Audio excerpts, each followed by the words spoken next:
Lloyd est un jeune garçon dont tout le village a été détruit comme dommage collatéral dans la lutte contre le Seigneur Démon. On peut voir dans son regard qu'il a clairement vécu des choses folles et traumatisantes, et lorsque Merlin le trouve debout là, elle se sent coupable car c'est sa négligence qui a conduit à cette destruction. Pour expier son erreur, elle décide de prendre Lloyd sous son aile et de lui offrir un nouveau foyer avec elle, et pendant qu'il vit avec elle, elle décide également de lui enseigner la magie. Le premier sort qu'elle essaie d'enseigner à Lloyd est le sort de flamme, et sa méthode d'enseignement consiste essentiellement à montrer le sort à Lloyd pendant environ 3 secondes, puis à lui dire qu'il n'aura pas de dîner aujourd'hui s'il ne peut pas reproduire le sort par lui-même.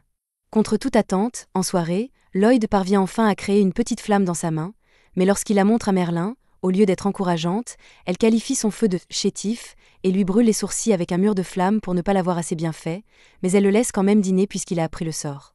Le lendemain, Merlin change de sujet d'entraînement et dit à Lloyd qu'il apprendra la magie de l'eau aujourd'hui. Elle lui fait une petite démonstration et balaie son pied sur le sol, créant un petit jet d'eau. Elle demande ensuite à Lloyd de faire de même, mais après avoir essayé, tout ce qu'il réussit à faire est de rendre le sol un peu humide, et il semble assez fier de lui.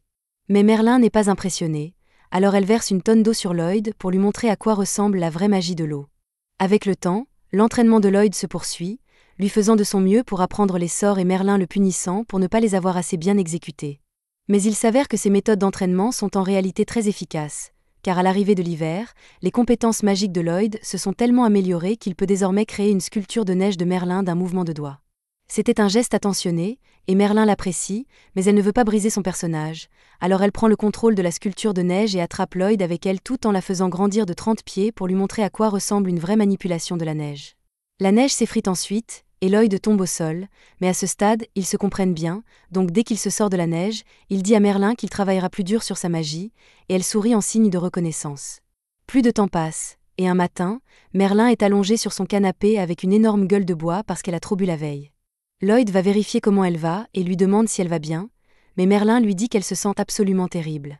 Lloyd veut l'aider, alors il pose sa main sur son front et active sa magie blanche pour l'aider à se remettre de sa gueule de bois, et après quelques secondes, Merlin se sent soudain beaucoup mieux.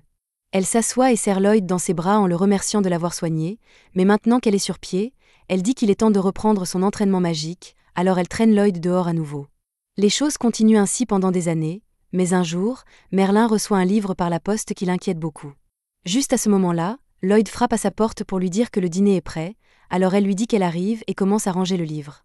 Cependant, alors qu'elle le fait, elle laisse accidentellement tomber le livre devant Lloyd, qui se baisse pour le ramasser, et dès que ses mains touchent le livre, toutes sortes d'informations envahissent son esprit en un instant. Lloyd s'évanouit à cause du déversement soudain de données, et lorsque Merlin réalise ce qui s'est passé, elle est stupéfaite parce que Lloyd a les qualités de l'élu. Elle emmène Lloyd au lit pour l'instant, mais s'il est vraiment l'élu, alors elle ne peut pas le laisser faire les mêmes erreurs qu'elle.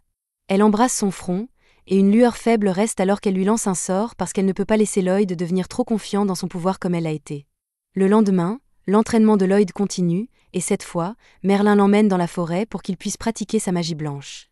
Lloyd l'utilise sur un seul fruit pour le faire mûrir et juteux, et Merlin le félicite pour avoir bien fait, mais elle veut aussi lui montrer qu'il a encore un long chemin à parcourir, alors elle pose sa main sur l'arbre et utilise la magie blanche pour le faire pousser luxuriant et vert.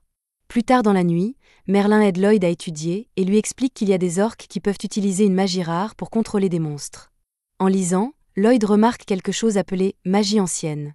Mais dès qu'il en parle, l'humeur de Merlin change, et elle lui dit qu'il n'a pas besoin d'apprendre la magie ancienne.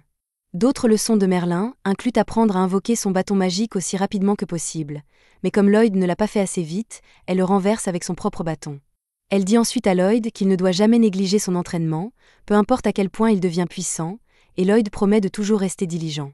La leçon suivante consiste à apprendre sur les pierres magiques. Donc Merlin explique qu'elles sont une forme cristallisée de magie, et leur pouvoir peut aussi transformer les objets environnants en pierres magiques. Quelques années passent, et un jour, pendant l'une des leçons de Merlin, elle emmène Lloyd au milieu de nulle part, lui donne un couteau et lui dit qu'il doit survivre dans cette forêt et rentrer chez lui tout seul. Elle part ensuite avant que Lloyd puisse protester, donc il est vraiment coincé ici maintenant. Dès que Merlin est parti, un loup blanc apparaît et attaque immédiatement Lloyd. Lloyd court pour sa vie et finit par grimper à un arbre pour se cacher du loup. Il ne pense pas que la magie d'un mage blanc comme lui serait suffisante pour vaincre un monstre comme ça, donc sa seule option est de rentrer chez lui en évitant toutes les rencontres avec des monstres. Mais cela dit, lorsqu'il utilise la magie pour scanner la zone afin de déterminer la direction à prendre, il découvre qu'il est très loin de chez lui en ce moment. Il n'a d'autre choix que de commencer à avancer lentement à travers la forêt, et lorsque la nuit tombe, il passe son temps à étudier ses sorts pour faire autant d'améliorations que possible. Plusieurs jours passent ainsi, et à un moment donné, Lloyd marche accidentellement sur une brindille qui alerte une araignée géante de sa présence. Lloyd panique et court immédiatement dans la direction opposée, tout en utilisant un sort de rapidité pour augmenter sa vitesse suffisamment pour distancer l'araignée. Finalement, il réussit à rentrer chez lui sain et sauf, mais il s'effondre d'épuisement juste devant la porte, et lorsque Merlin le voit, elle est très fière de lui pour être revenu tout seul. Quelques années supplémentaires passent, et un jour, alors que Lloyd est occupé à nettoyer, il remarque un livre sur le bureau de Merlin parlant d'une ville. Alors il lui demande s'il peut emprunter le livre par curiosité, et elle lui dit qu'il peut l'avoir. À ce stade, Lloyd a pratiquement terminé son entraînement, donc il n'a plus à subir les leçons constantes de Merlin, mais maintenant, tous les 2 jours, elle l'emmène pour l'aider à développer de nouvelles magies parce que le talent de Lloyd pour le développement de sorts est grand. Il est content qu'elle le traite maintenant comme un égal, mais il n'a pas dormi de la semaine parce que Merlin continue de le faire veiller toute la nuit pour la recherche magique. Il commence à en avoir assez de toute cette pression constante, et il est toujours très curieux de savoir à quoi ressemble la vie en ville, alors il finit par prendre une décision radicale. Le lendemain matin, Merlin se rend dans la chambre de Lloyd pour lui demander son aide pour d'autres recherches magiques, mais à sa surprise, il n'est nulle part, et à en juger par le livre sur son bureau, elle a une bonne idée d'où il est allé. Pendant ce temps, Lloyd vient d'arriver en ville, et alors qu'il marche dans les rues, il est émerveillé par l'agitation de tout le monde. Comme c'est la première fois qu'il se trouve en ville, une fois qu'il achète un morceau de pain, il n'a plus du tout d'argent, alors il réalise qu'il doit rapidement trouver un travail. Par chance, une affiche de recrutement d'aventuriers lui vole directement au visage, alors Lloyd décide de postuler pour le poste. Pendant tout ce temps, un homme mystérieux suit Lloyd, et il semble plutôt intrigué par le choix de Lloyd.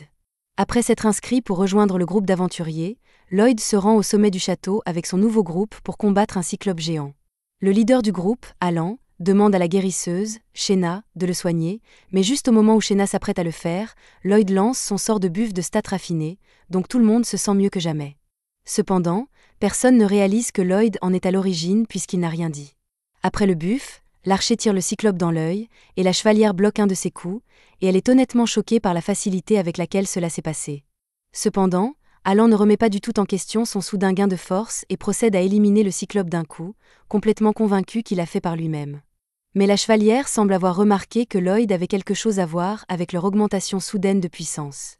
Quoi qu'il en soit, maintenant que le cyclope a été neutralisé, le groupe rentre en ville, et Alan est acclamé comme un héros parce qu'un cyclope est apparemment si difficile à battre que personne d'autre en ville n'a pu le faire. Comme prévu, la récompense pour avoir vaincu le cyclope était énorme, mais Alan ne donne que 5 pièces à Lloyd et dit que le faible salaire est parce qu'il n'est qu'un nouvel aventurier de Randé. Lloyd accepte l'argent et ne se plaint pas, mais lorsqu'Alan propose un toast à la victoire du groupe, Lloyd s'excuse parce qu'il ne veut pas être impliqué. La mage du groupe est offensée que Lloyd ne veuille pas boire avec eux, mais Alan lui dit que ce n'est pas grave puisqu'ils peuvent toujours engager un autre mage blanc, et de toute façon, il n'a pas beaucoup contribué à la performance du groupe. Pendant ce temps, de retour chez Merlin, l'homme qui observait Lloyd plutôt se présente, et Merlin lui demande s'il a des nouvelles de Lloyd. Vi lui dit que Lloyd est arrivé en ville et vient de rejoindre le groupe du héros, et Merlin est soulagé d'apprendre que Lloyd est en sécurité. Elle a pensé qu'il était temps pour lui de partir à l'aventure seul et de découvrir le monde, et tant qu'il ne devient pas arrogant comme elle l'a fait quand elle était plus jeune, elle pense qu'il ira bien. Vi lui demande si elle a encore des regrets sur ce qui s'est passé ce jour-là, et les lèvres de Merlin se tordent de haine envers elle-même alors qu'elle se souvient de son erreur. À l'époque, le Seigneur Démon était prêt à se suicider pour s'emparer du livre de magie, quelque chose que Merlin n'avait pas anticipé. En conséquence, tout un village a été anéanti, tuant tout le monde à proximité en un instant, y compris Merlin. Heureusement, son coéquipier, Sibyl, a pu utiliser une puissante magie ancienne pour ressusciter tous ceux qui sont morts dans l'explosion du Seigneur Démon, mais cela lui a coûté la vie, et Merlin s'en est blâmé depuis. Revenons aux aventures de Lloyd, il fait toujours partie du groupe du héros, et chaque fois qu'Alan ou les autres ont du mal en combat, il leur lance toujours des buffs pour faciliter leur bataille. Grâce à lui, ils ont un taux de victoire presque parfait, et tout le monde performe toujours au maximum, mais personne ne réalise à quel point Lloyd porte l'équipe. Plus tard dans la nuit, Rina lit sur la défense quand Alan entre dans sa chambre pour voir ce qu'elle fait. Elle lui dit qu'elle est juste curieuse parce que l'impact des attaques des monstres sur son bouclier n'a pas été aussi fort récemment, et elle ne comprend pas pourquoi. Alan admet qu'il s'est senti beaucoup plus fort récemment aussi, mais il suppose que c'est juste son talent naturel qui fonctionne. Cependant, Rina lui rappelle qu'il ne s'est pas beaucoup entraîné récemment, donc il n'y a aucune raison qu'il soit soudainement devenu plus fort. Pendant ce temps, dans la forêt cette nuit-là, un groupe de gardes termine sa patrouille nocturne quand, soudain, l'un d'eux crie de douleur. L'autre lève les yeux et voit ce golem géant debout devant lui, et à ce moment, il réalise qu'il va vraiment mourir à cause d'un travail au salaire minimum. Le lendemain matin, le capitaine des gardes rencontre Alan pour lui demander son aide. Il explique que les gardes en patrouille nocturne hier ont été tués de manière brutale. Alan accepte immédiatement la demande, puisqu'il pense qu'il devrait être assez facile de vaincre un golem. Plus tard dans la journée, ils se rendent sur le site de l'attaque, et grâce à la magie de pistage de Lloyd, ils parviennent à localiser le golem dans une grotte derrière la cascade.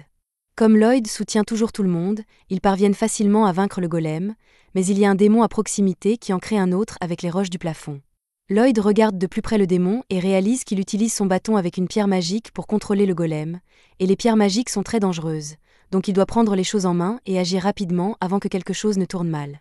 Il lance un sort de buffle de précision et ordonne à Lulu de tirer une flèche sur le démon. Lulu est un peu surprise par l'ordre soudain de Lloyd, surtout puisque le démon se cache derrière un mur, mais elle le fait quand même, et sa flèche parvient d'une manière ou d'une autre à toucher. Lloyd ordonne ensuite à Mia de téléporter le bâton vers lui, et dès qu'elle le fait, Lloyd lance un sort pour sceller son pouvoir. Alan est énervé par le fait que Lloyd donne des ordres aux autres alors que c'est lui qui est censé être le leader, alors il essaie d'affirmer sa dominance en chargeant pour porter le coup final au golem. Lloyd ne veut pas le laisser mourir, alors il lance un sort de boost de vitesse sur lui-même et court pour pousser Alan hors de danger avant que le golem ne lui écrase la tête. Cependant, Alan ne reconnaît même pas le fait que Lloyd vient de lui sauver la vie et lui crie dessus pour s'être mis en travers de son chemin. Alan procède ensuite à achever le golem, et lorsque tout le monde rentre en ville, il vire Lloyd parce qu'il l'a énervé. Il l'accuse également de ne rien faire pour aider l'équipe, et à cause de toutes ces années où Merlin lui disait que ses compétences n'étaient pas assez bonnes, Lloyd croit naturellement que le problème vient de lui. Il accepte de quitter le groupe sans trop de protestations, et dans les jours qui suivent, il essaie de trouver un nouveau groupe à rejoindre, mais c'est vraiment difficile puisque la plupart des groupes sont déjà complets et les mages blancs ne sont pas très demandés. Cependant, par chance, une fille nommée Uoi a vraiment besoin d'un mage blanc, donc dès qu'elle trouve Lloyd, elle lui attrape la main et le supplie de rejoindre son groupe. Julie traîne Lloyd pour rencontrer les membres de son groupe, et ils sont surpris qu'elle soit revenue si vite. Ils supposent qu'elle n'a pas pu trouver un nouveau mage blanc pour leur groupe, puisque c'est pratiquement impossible d'en trouver un à si court préavis, mais à leur grande surprise, Julie pointe Lloyd et dit qu'il rejoindra leur groupe. Il y a juste un problème avec ça, cependant, Julie a traîné Lloyd ici sans rien lui expliquer, donc il n'a jamais accepté de rejoindre leur groupe en premier lieu. Les autres avaient le sentiment que c'était trop beau pour être vrai, alors ils disent à Julie qu'ils devraient simplement abandonner la quête qu'ils devaient entreprendre puisqu'ils ne peuvent pas la gérer sans un mage blanc, et il n'y a aucune garantie que Lloyd soit assez fort pour remplacer Clum de toute façon. Tout le monde semble d'accord pour dire que prendre la quête dans leur état actuel est trop risqué, mais Julie ne veut pas décevoir leurs clients parce qu'elle a vraiment besoin d'aide. Lloyd ne connaît pas tous les détails ici, mais il peut dire que la quête est importante, alors il demande s'il ne pourrait pas simplement laisser un autre groupe s'en occuper. Cependant, ils lui disent qu'il n'y a personne d'autre disponible pour le faire. La quête est de difficulté rang A, donc seuls les groupes de rang A et plus sont autorisés à l'accepter, mais tous les groupes de rang A dans la capitale sont déjà partis sur d'autres missions, donc personne n'est disponible. Le groupe de Julie est de rang S, donc ils remplissent les conditions pour la mission, mais puisque leur mage blanc habituel est parti, ils devraient trouver un remplaçant. Malheureusement, selon les règles de la guilde, les groupes ne peuvent travailler qu'avec des personnes enregistrées comme membres officiels, donc ils ne peuvent pas simplement emprunter un mage blanc à un autre groupe, et en trouver un qui n'est pas affilié à si court préavis est pratiquement impossible. Lloyd aimerait les aider, mais il pense sincèrement qu'il n'est pas assez fort pour être utile à un groupe de rang S cependant. Avant qu'ils ne puissent dire quoi que ce soit, Julie affirme que tout ira bien tant qu'ils auront Lloyd dans leur équipe. Ils finissent par emmener Lloyd dans un champ parce qu'ils doivent évaluer ses capacités avant qu'ils ne puissent rejoindre leur groupe, mais encore une fois, Lloyd n'a jamais vraiment accepté tout ça. Ils l'emmènent dans le champ, et Julie demande à Lloyd de leur faire une démonstration de son pouvoir, mais il s'inquiète que ses capacités seront probablement décevantes pour eux puisqu'ils sont de rang S, tout comme son maître. Daga dit à Julie que ce n'est pas juste de mettre Lloyd sur la sellette comme ça et de lui demander de montrer son pouvoir, mais si elle veut faire un test, elle devrait au moins préciser quel sort elle veut qu'il utilise. Daga a raison. Alors Julie dit à Lloyd qu'il doit lancer de la magie d'enchantement sur eux tous, mais Lloyd est choqué parce que ça semble bien trop facile pour être un test de groupe de rang S juste pour confirmer. Il lui demande si elle veut vraiment qu'il lance de la magie d'amélioration sur tout le monde ici, et Julie lui dit qu'il a raison, mais elle veut qu'il la lance sur eux tous en même temps. Cela confond encore plus Lloyd parce qu'il a lancé de la magie d'amélioration sur plusieurs cibles plusieurs fois, et c'est à peine une gêne pour lui, alors comment quelque chose comme ça pourrait être un test ? Au début, il pense qu'il doit y avoir une exigence cachée qu'ils ne lui disent pas, mais non. Tout ce qu'ils veulent, c'est que Lloyd lance de la magie d'amélioration sur eux, et pour être honnête, il pense que quelque chose comme ça pourrait être trop difficile pour lui. Il demande à Lloyd s'il peut le faire, et Lloyd dit qu'il peut, mais il ne comprend toujours pas vraiment pourquoi le test est si facile. Il invoque son bâton et procède à lancer la magie d'amélioration, mais Julie est plus concentrée sur le fait qu'il vient d'invoquer un bâton de nulle part. Elle demande à Lloyd où il l'a eu, alors il explique que c'était juste de la magie de stockage basique, donc ce n'est pas un gros problème. Plus important, il veut savoir ce que Julie pense de la magie d'amélioration qu'il a lancée sur elle. Julie n'avait même pas réalisé que Lloyd avait lancé de la magie, mais maintenant qu'elle y pense, elle se sent un peu plus forte que la normale. Les autres peuvent aussi sentir les effets, mais ça semble différent de la magie d'amélioration normale pour une raison quelconque, alors Julie sort son épée pour faire un petit test. Elle fait un essai de coup sur un arbre, et même si elle ne le voulait pas, elle tranche l'arbre sans effort d'un seul coup. Elle a du mal à croire ce qu'elle vient de faire, mais Lloyd pense que c'est normal pour les améliorations qu'il a lancées. Julie et les autres s'attendaient seulement à ce qu'il lance des améliorations de force, mais ils pensaient que c'était trop facile. Alors il a aussi lancé des améliorations de défense, vitesse, mana et vitalité sur eux. Les autres sont dans une incrédulité totale après avoir vu ce dont Lloyd est capable, alors ils restent là un instant et le fixent. Lloyd interprète mal leur silence comme de la déception, alors il suppose qu'il a dû faire une erreur quelque part. Il s'excuse de leur faire perdre leur temps puisqu'ils ne veulent évidemment pas d'un mage blanc comme lui dans leur groupe, mais avant qu'ils ne partent, Julie le rappelle parce qu'elle ne peut pas laisser partir quelqu'un d'aussi talentueux que lui. Elle veut aussi en savoir plus sur Lloyd, alors elle lui pose quelques questions, et elle finit par découvrir que Lloyd faisait partie du groupe du héros auparavant. Julie pense que c'est vraiment important puisque le groupe du héros est bien connu dans tout le royaume, mais Lloyd dit qu'il a été renvoyé pour apparemment manquer de puissance, donc il ne pense pas avoir été très utile pour eux. Daga et les autres disent à Lloyd que ça n'a pas de sens puisqu'ils n'ont jamais vu quelqu'un lancer autant de types de magie d'amélioration en même temps auparavant, mais Lloyd est convaincu qu'il y a forcément des gens dans ce monde qui sont plus forts que lui. Il dit à Julie et aux autres qu'il ferait mieux de simplement faire revenir leur ancien mage blanc, mais ce n'est pas vraiment une option pour le groupe de Julie parce que Klum, la mage blanche du groupe, a une petite sœur qui est vraiment malade. Jusqu'à récemment, Klum s'occupait de sa sœur tous les jours tout en aventurant, mais ça l'a beaucoup épuisée, à tel point qu'elle n'arrive pas à se concentrer sur le champ de bataille, c'est pourquoi elle a fini par arrêter. Ils savent tous que Klum n'a arrêté que parce qu'elle ne voulait pas être un poids pour eux, et ils ne veulent pas la voir partir, mais ils doivent respecter sa décision. C'est pourquoi ils cherchaient un mage blanc de remplacement pour la remplacer. Normalement, ils font juste des quêtes sans mage blanc, mais les quêtes de rang A sont particulièrement difficiles à gérer sans un guérisseur dédié. Lloyd peut voir que tout le monde tient beaucoup à Klum, et il aimerait les aider s'il peut, alors il leur demande de quoi la sœur de Klum est malade. Julie ne sait pas grand-chose à ce sujet, mais elle sait que c'est une maladie qui transforme le corps de la sœur de Klum en magistone. Lloyd se souvient avoir lu que les magistones transforment aussi d'autres choses en magistone, et depuis, il essaie de trouver un moyen d'inverser le processus, donc il pense pouvoir aider. Il demande à Julie de le conduire à la maison de Klum, et peu après, ils arrivent chez elle. Klum est surprise de voir Julie et un étranger ici, mais elle les laisse entrer pour discuter. Lloyd s'excuse d'avance parce que ce qu'il va demander pourrait être impoli, mais il veut connaître tous les détails sur comment la sœur de Klum est tombée malade.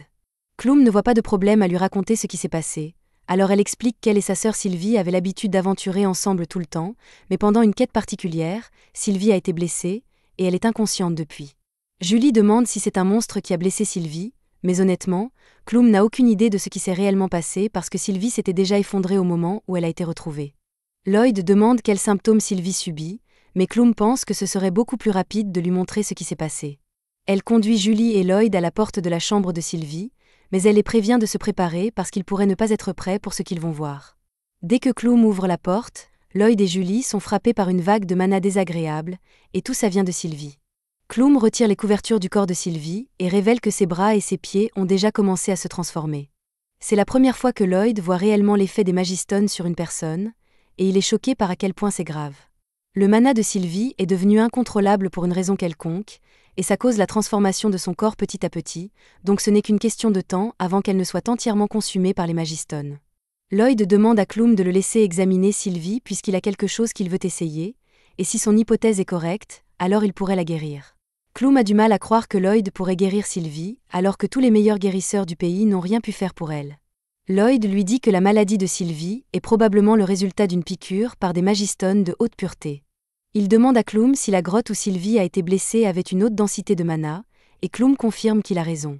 En fait, la quête qu'il faisait ce jour-là était de récolter des magistones dans la grotte, donc ça pourrait avoir un lien. Lloyd lui demande de lui montrer où est la blessure de Sylvie, alors Klum la lui montre, et comme Lloyd s'y attendait, un magistone a dû entrer dans le corps de Sylvie par sa blessure, et le mana du magie est ce qui la transforme. Jusqu'ici, toutes les déductions de Lloyd sont correctes, Alors Julie demande à Clum de lui faire confiance pour qu'il puisse effectuer l'opération pour sauver la vie de Sylvie. Une fois que tout est prêt, Lloyd lance un sort et commence à drainer le mana directement du corps de Sylvie, mais absorber toute cette énergie sombre lui coûte vraiment cher.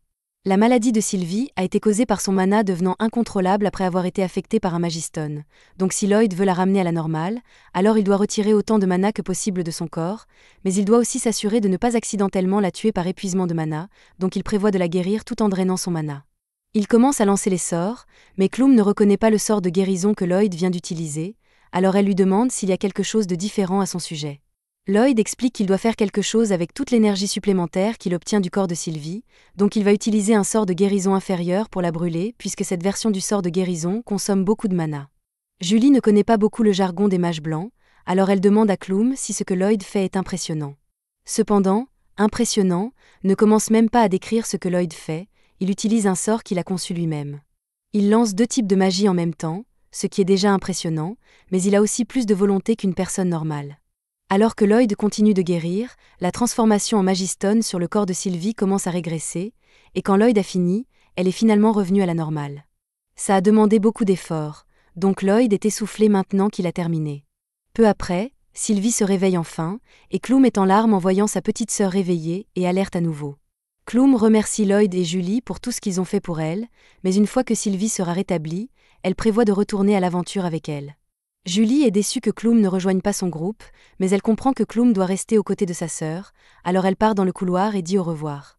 Lloyd est sur le point de partir aussi, mais avant qu'il ne parte, Clum le rappelle et lui demande de bien s'occuper du groupe pour elle. Lloyd lui dit qu'il n'est même pas encore un membre officiel du groupe, et il pense qu'il est encore trop faible pour être utile. Clum n'a aucune idée de ce que Lloyd veut dire quand il se qualifie de faible, mais elle lui dit de laisser son cœur prendre la décision pour lui. Plus tard dans la soirée, Julie et Lloyd racontent aux autres que Sylvie a été guérie, et ils félicitent tout Lloyd pour son travail acharné. Cependant, puisque Clum a dit qu'elle ne reviendrait pas, ils vont devoir réévaluer leur avenir en tant que groupe.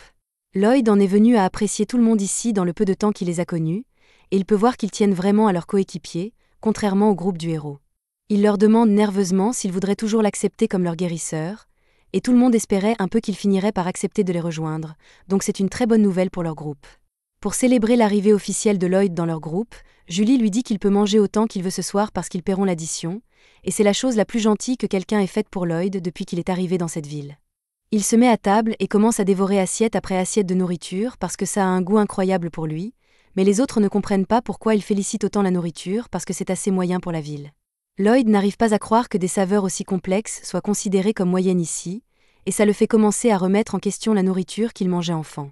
Les autres demandent quel genre de nourriture Lloyd mangeait avant, alors il explique qu'il mangeait juste les champignons ou les herbes que son maître faisait pousser dans le jardin, avec un peu de viande chassée dans la forêt, mais son maître avait les compétences culinaires de quelqu'un qui considère le sel épicé, donc la nourriture qu'elle préparait était toujours fade. Julie demande à Lloyd de leur dire quel genre de personne est son maître, parce qu'à part ses compétences culinaires, si elle a pu enseigner à Lloyd une magie aussi impressionnante, alors elle doit être incroyable. Silica demande si le maître de Lloyd est un mage blanc comme lui, mais Lloyd n'a jamais vraiment pensé à demander avant de quitter la maison, donc il n'est pas sûr, mais s'il devait deviner, alors il dirait qu'elle est une mage orientée combat, vu la fréquence à laquelle elle causait des explosions. Silica est surprise que le maître de Lloyd ait pu lui enseigner la magie blanche, même si elle n'est pas une mage blanche, et si possible, Silica dit qu'elle aimerait aussi s'entraîner sous le maître de Lloyd. Mais Lloyd l'arrête immédiatement et dit qu'elle a bien mieux à faire que de rencontrer son maître. Après toute la douleur qu'il a dû subir pendant l'entraînement de Merlin, il ne souhaiterait pas un tel tourment même à son pire ennemi, mais ça ne veut pas dire qu'il n'aime pas son maître. Elle était stricte avec ses leçons, mais elle était aussi très gentille avec lui, donc il sait qu'elle tient à lui.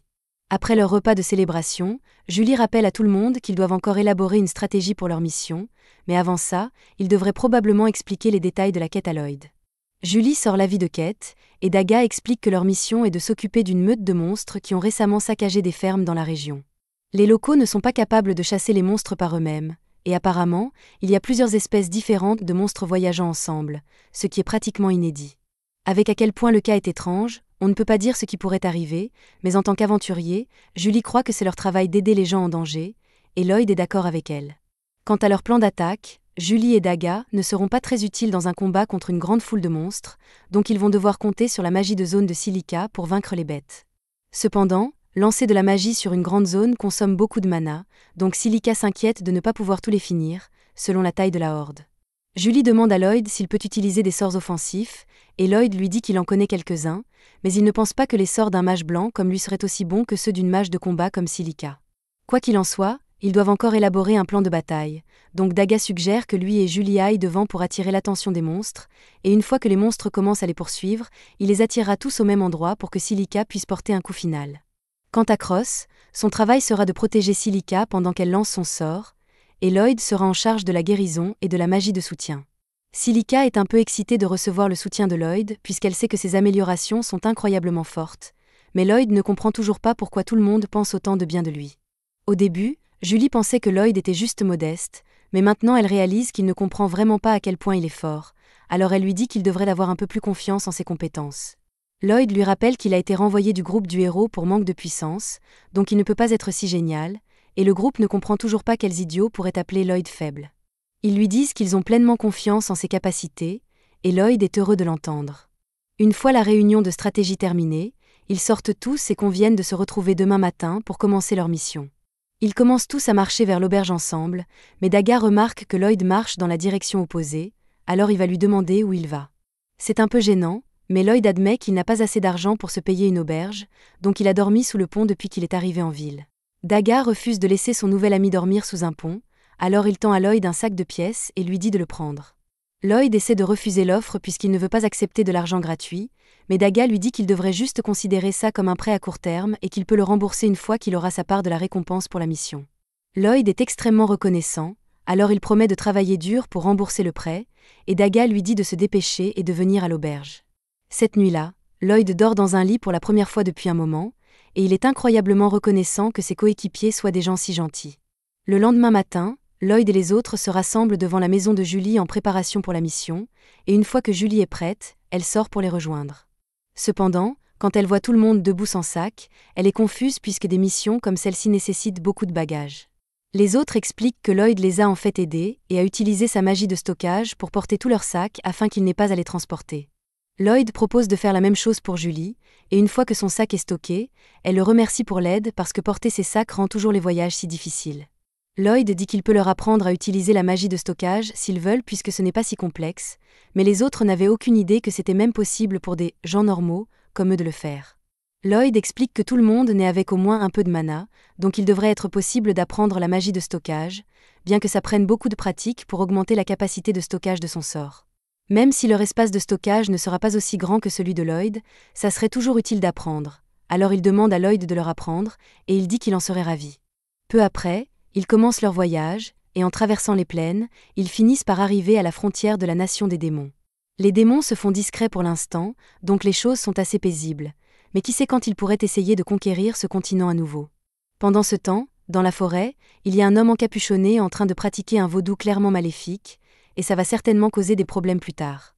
Lloyd et les autres finissent par arriver à leur premier point de contrôle pour le voyage, et ils sont arrivés beaucoup plus tôt que prévu, donc ils prévoient de monter le camp près de l'eau. Lloyd sort tout l'équipement de camp de son stockage, et tout le monde commence à travailler ensemble pour monter les tentes et préparer un feu pour la nuit. Ça prend un moment, et quand ils ont fini, Julie est tout en sueur à cause du travail difficile. Elle demande à Daga si elle peut aller se baigner dans la rivière maintenant, mais Daga dit qu'il reste encore beaucoup de travail parce que Julie doit ramasser le bois pour le dîner de ce soir.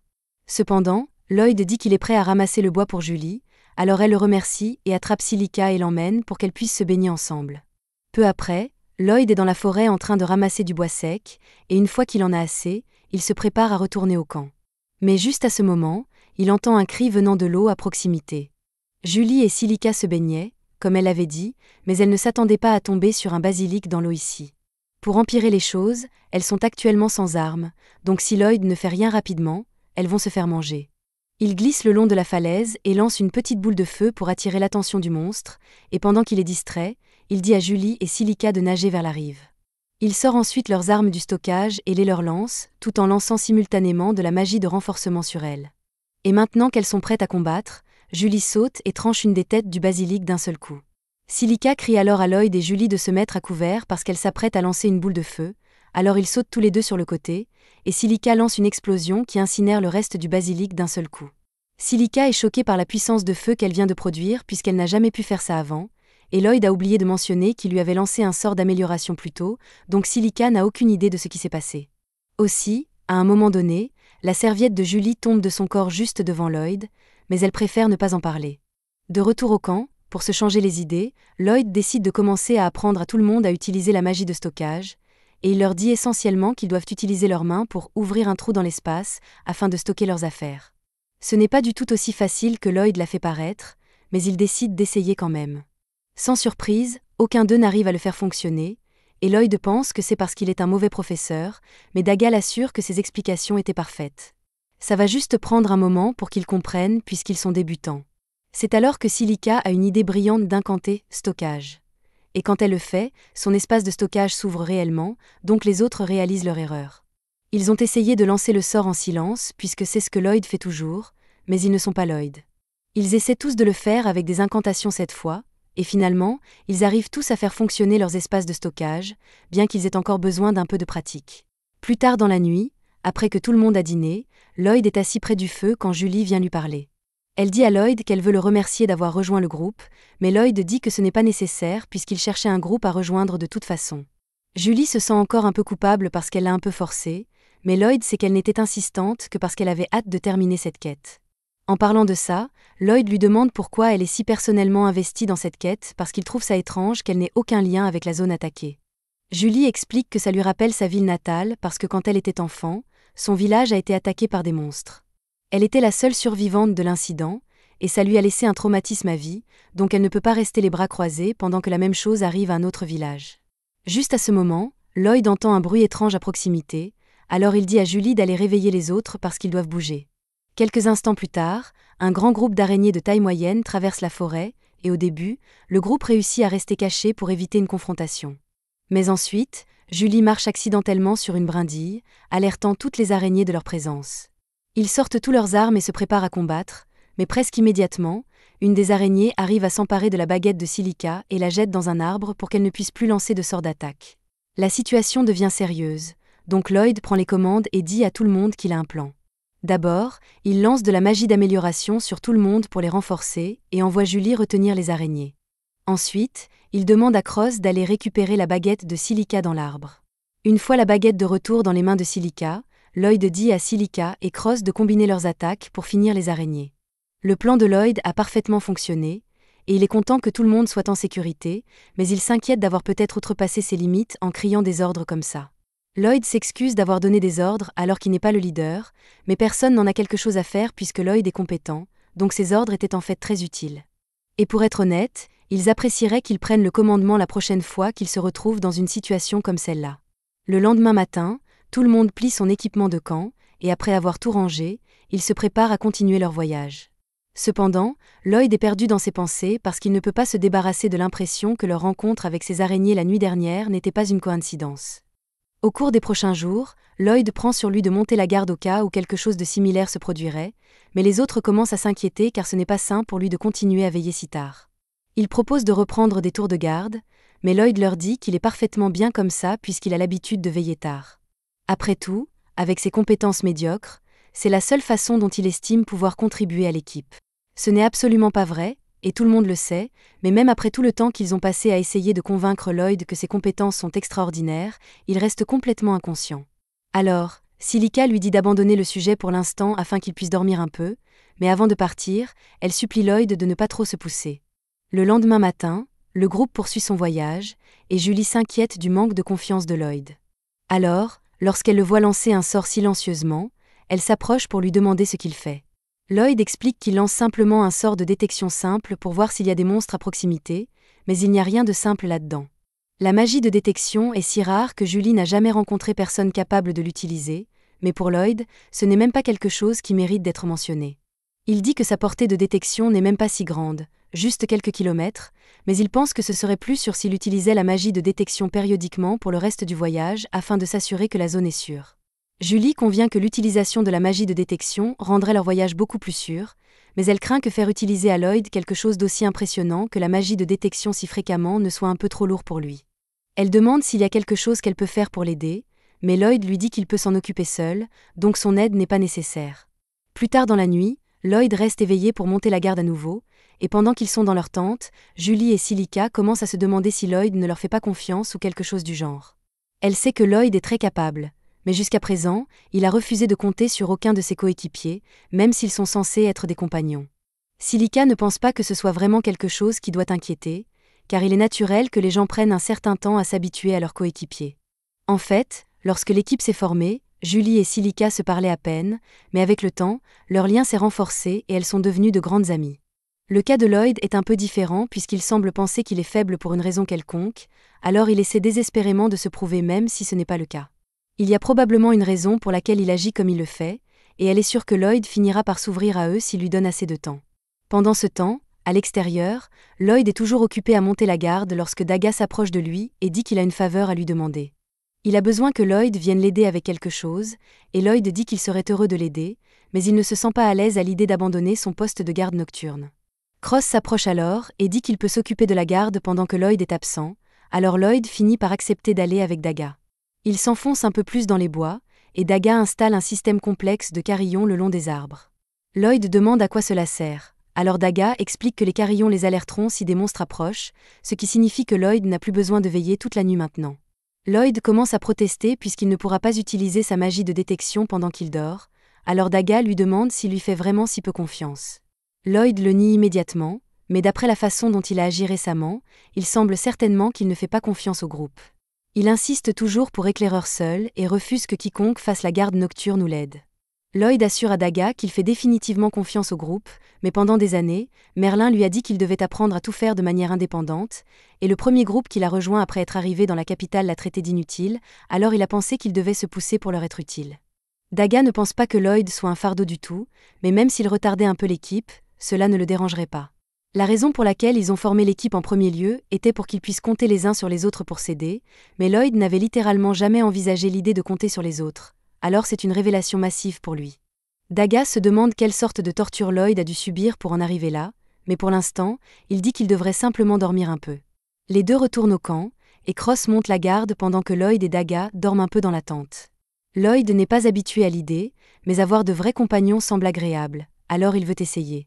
Le lendemain matin, Lloyd trouve Julie et lui demande si elle peut l'aider à chercher de l'eau, mais Julie reste figée un instant, incrédule, car c'est la première fois que Lloyd lui demande de l'aider pour quoi que ce soit. Mais elle est heureuse que Lloyd compte enfin sur elle, alors elle accepte volontiers de l'aider. Pendant ce temps, dans un château voisin, un comte maléfique reçoit un rapport disant que toutes les pierres magiques ont été placées comme il avait demandé. Michael est ravi d'entendre cela puisque tout se déroule selon le plan, et grâce aux attaques de monstres qu'il a organisées, presque tous les aventuriers de la capitale ont été envoyés en mission. Maintenant, les seuls qui restent sont les aventuriers de Baran et le groupe de héros, et honnêtement, Michael aurait préféré que le groupe de héros soit parti aussi, mais il est confiant qu'il peut les submerger facilement avec ses forces, donc ce ne sera pas un problème.